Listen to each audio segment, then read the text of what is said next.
Hello, my name is Tim Vick, and when I was asked to do a digital learning chapel talk, I had no clue how that was supposed to be done. So I thought I would call an expert. I needed an expert who had the experience of doing a digital chapel session. So I called my grandson. Now, this grandson is a Mustang from another state. And I talked to him. I called him up and asked him about this, told him my issue. And he says, "Well, I'll tell you what, Pops." Pops, that's what he calls me. "I'll tell you what, Pops, rather than trying to tell you how to do this, why don't I show you how it's supposed to be done?" So I thought, well, that's a great idea. Why don't you do that? So he sends me this clip. This is the day, this is the day that your house made, your house made. I will rejoice, I will rejoice in the baby in the day that your house made.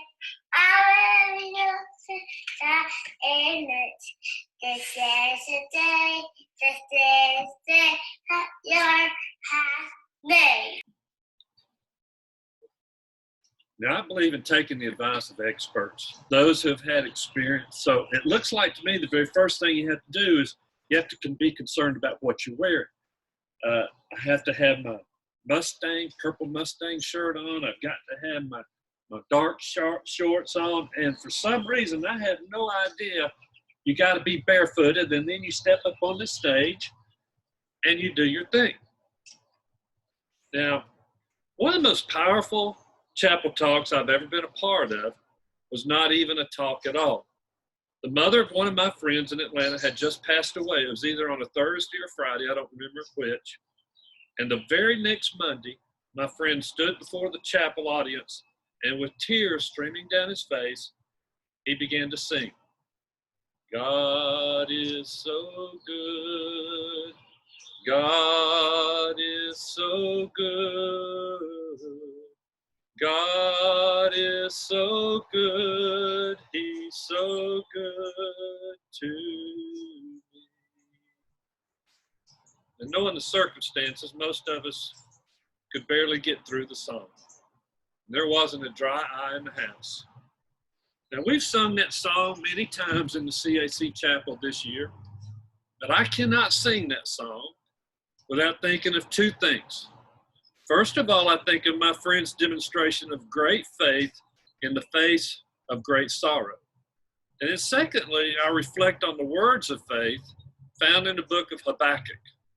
The faith that Habakkuk expressed when everything was going wrong, when everything seemed to be crumbling down on him, I think is just unbelievable.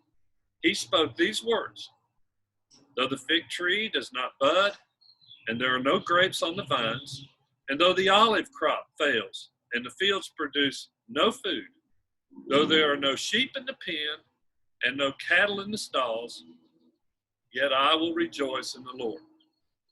One of my favorite old Christian hymns is the one entitled, "O Sacred Head Now Wounded," because one of the stanzas near the end of the song reads something like this: "What language shall I borrow to thank thee, dearest friend, for this thy dying sorrow, thy pity without end?" And then the next two lines are always very difficult for me to even sing. "Oh, make me thine forever, and should I fainting be, Lord, let me never, never outlive my love to thee." I've made a pledge to myself and to God that no matter what happens in my life, I will never outlive my love for Him. Today's focus is going to be on a familiar text for us this year. It's Psalm 139, believe it or not. And I believe the CAC student council officers were very wise in selecting this text for our theme this year. And we've already heard many excellent talks in chapel on this psalm. And if I remember correctly, Mr. Toppy even quoted the entire psalm when we had chapel earlier in the gym. But I want to focus on the first 6 or 7 verses, and I want you to pay attention to the very powerful verbs that you hear. It goes like this.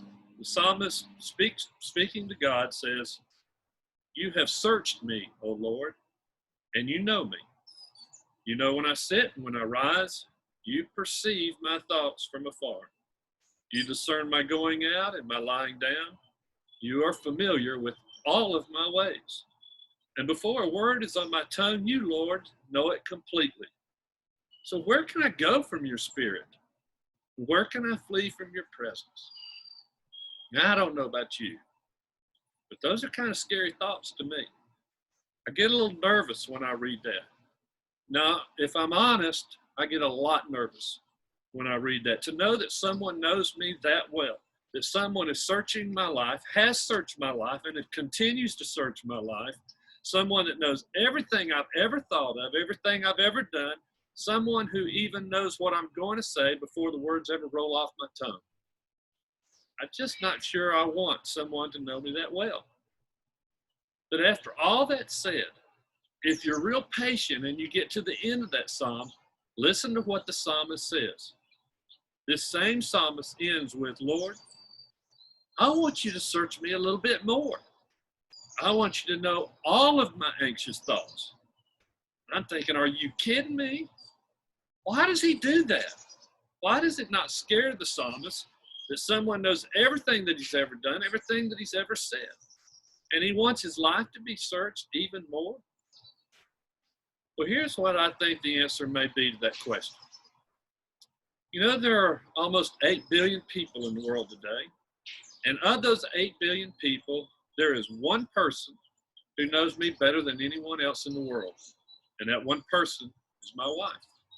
She knows the mistakes I've made in my life, and she knows my flaws, and many times she knows what I'm going to say before it ever rolls off my tongue.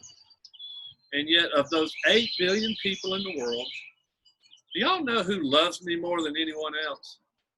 You're right. It's my wife. So maybe, just maybe, what the psalmist is getting at is this. The God who knows you better than anyone else is also that same God who loves you more than anybody else in the world. He sees our flaws, knows our mistakes, knows our thoughts, knows what we're going to say before we ever say it. But he loves us anyway. So maybe I need to end this the same way my grandson told me to begin it.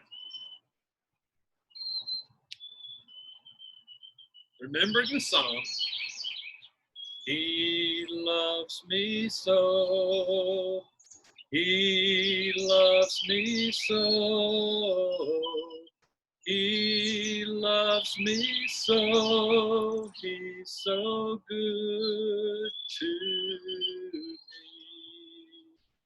And because of God's love for me, I will never outlive my love for him. And I hope you don't either. So, why don't you have the very best day of your life and be safe out there.